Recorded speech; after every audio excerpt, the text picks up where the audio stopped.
Welcome to TG24 TV. నేను శైలజ. స్వతంత్ర దినోత్సవ వేడుకలను పురస్కరించుకొని స్థానిక బాగ్ అంబర్పేటలోని గంగపుత్ర సంఘం ఆధ్వర్యంలో నిర్వహించిన విద్యార్థుల ప్రతిభ పురస్కారాలు సన్మాన కార్యక్రమం శనివారం ఘనంగా జరిగాయి. గంగపుత్ర సంఘం సభ్యుల పిల్లలలో దాగి ఉన్న ప్రతిభను గుర్తిస్తూ వారిని ఉన్నత చదువుల వైపు ప్రోత్సహించేందుకు ఈ వేడుకను ఏర్పాటు చేశారు.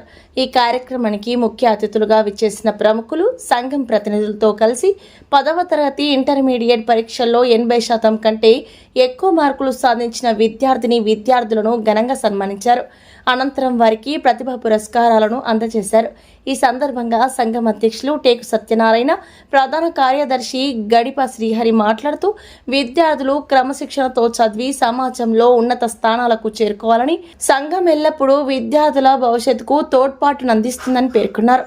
ఈ కార్యక్రమంలో చుక్క రామస్వామి, సంఘం ప్రతినిధులు, విద్యార్థుల తల్లిదండ్రులు, స్థానిక గంగపుత్రులు పెద్ద సంఖ్యలో పాల్గొని విద్యార్థులను అభినందించారు.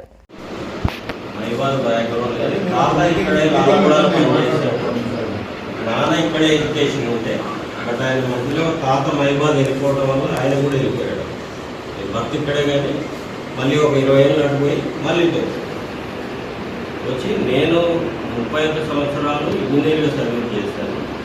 కానీ మండల హెడ్ క్వార్టర్లో state ranker 10th state ranker అయి కూడా కార్యక్రమం 85వ సంవత్సర దినాల సందర్భంగా మేము ఐజీజల్గా 10 సంవత్సరాలు చేసుకునేటువంటి ఈ కార్యక్రమాన్ని జెండా వందనం కార్యక్రమం, అదేవిధంగా పూజా కార్యక్రమాన్ని కూడా చేసుకుంటూ మరి ముఖ్యంగా ఈ సంవత్సరం మా సంఘ సభ్యుల పిల్లలకు ప్రతిభా పురస్కారాల కింద ఎవరైతే 80% పైన మార్కులు తెచ్చుకున్నారో వాటి పిల్లలకు మా సంఘం తరఫున వాళ్లకు ఎంకరేజ్మెంట్ చేయడానికి అని చెప్పేసి ఒక మూమెంట్, ఒక సర్టిఫికెట్, అదేవిధంగా చిన్న ప్రజెంటేషన్ కూడా ఇవ్వడం జరిగింది.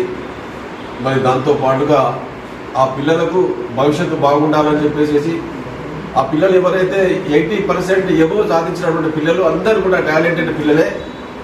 వాళ్ళు కానీ కష్టపడితే కంపల్సరీగా IAS IPSలో ర్యాంక్ సాధించడానికి అవకాశం ఉంటుందని చెప్పేసి వాళ్ళకి చెప్పడం జరిగింది. వాళ్ళు అదేవిధంగా ప్రయత్నం చేసేసి దానికి తగ్గట్టుగా వాళ్ళ తల్లిదండ్రులు కూడా వాళ్ళకి సహాయ సహకారాలు అందించాలని, వాళ్ళకి ఎటువంటి సహాయ సహకారాలు కావాలన్నా, ఎటువంటి సజెషన్స్ కావాలన్నా మేము సంఘం తరఫున వాళ్ళకి సహాయ సహకారాలు అందించడానికి కూడా సిద్ధంగా ఉన్నామని చెప్పేసి ఈ సభాముఖంగా మరి పత్రికా ముఖంగా కూడా అందరికీ తెలియజేస్తున్నాం.